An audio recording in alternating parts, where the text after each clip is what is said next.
Hi, my name is Haydee Alonso. I am a multidisciplinary artist, and I'm based in the border region of Ciudad Juarez, Chihuahua, and El Paso, Texas.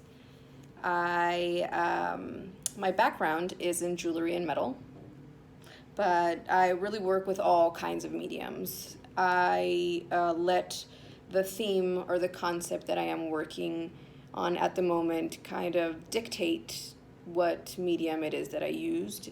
I've used from rubber to grass, gold, silver. I've done photography, performance. And I think it's quite important to switch it up, at least for me.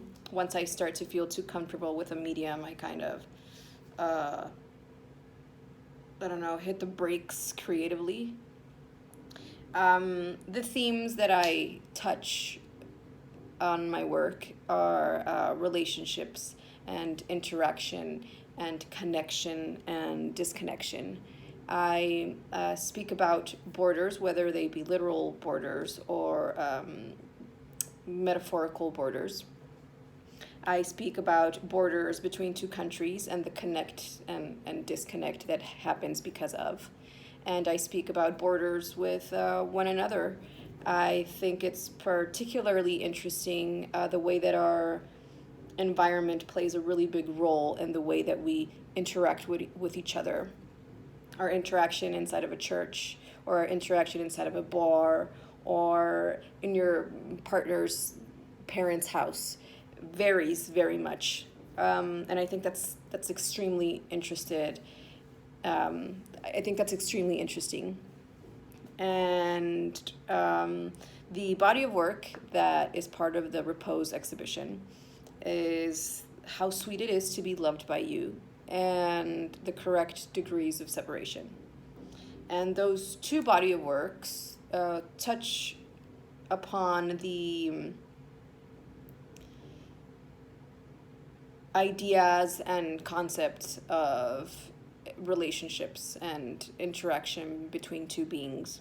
For How Sweet It Is to Be Loved by You, I worked with honey, and I cooked and I baked it so I can have different consistencies of honey. And the photo shoot was quite improvised. At the time, I saw it as research for something else.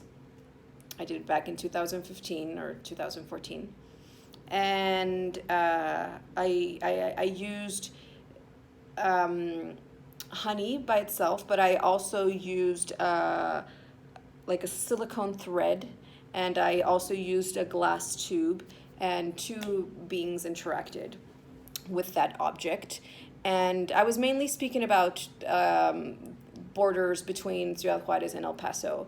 They call it sister cities, and they really, people sometimes think and say that it's the same city, that we benefit from each other, but it's in, more often than not, I think it's quite the opposite.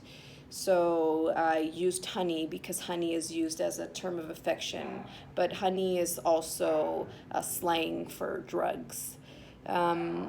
For the other body of work, the correct degrees of separation, I used different copper wires. I did these copper wires in different widths and lengths. Some is super small and some were gigantic. And these copper rings were meant to serve as a fictitious border or a man-made border. And I wanted two people to interact, whether it be inside these copper rings or outside of these copper rings. And the outcome was super interesting because for some reason I thought that the smaller copper rings were going to incite or a more intimate interaction, which was quite the opposite. Some of the photos, you can see the small copper rings and the two hands not even touching. And the larger copper rings I thought were going to be the opposite. I thought that, it was going to create a distance between two beings, which was not the case at all. And it ended up having the two people kind of merge into this one being, not knowing where one begins and the other one ends. And this actually, both bodies of work were kind of a catapult to what I'm working on at the moment and all of my work thus far. And so I'm very excited that they're part of this exhibition. Actually, the body of work, How Sweet It Is to Be Loved by You, has never been exhibited. So that's particularly exciting for me. And so about COVID-19 and how I am at the moment, it's, I think for everyone, has been a roller coaster for sure. You know, in the beginning, I really thought that this was going to be like a 3-week deal. And I've been extremely fortunate that I still have my job. My hours haven't been cut.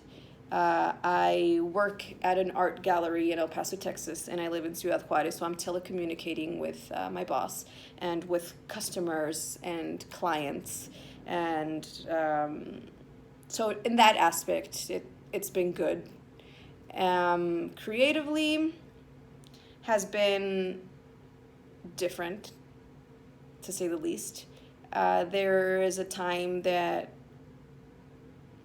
as a maker, I think it's important to ask yourself why you're making, why you're creating, and what conversations you wish that your objects or your artwork or your paintings evoke.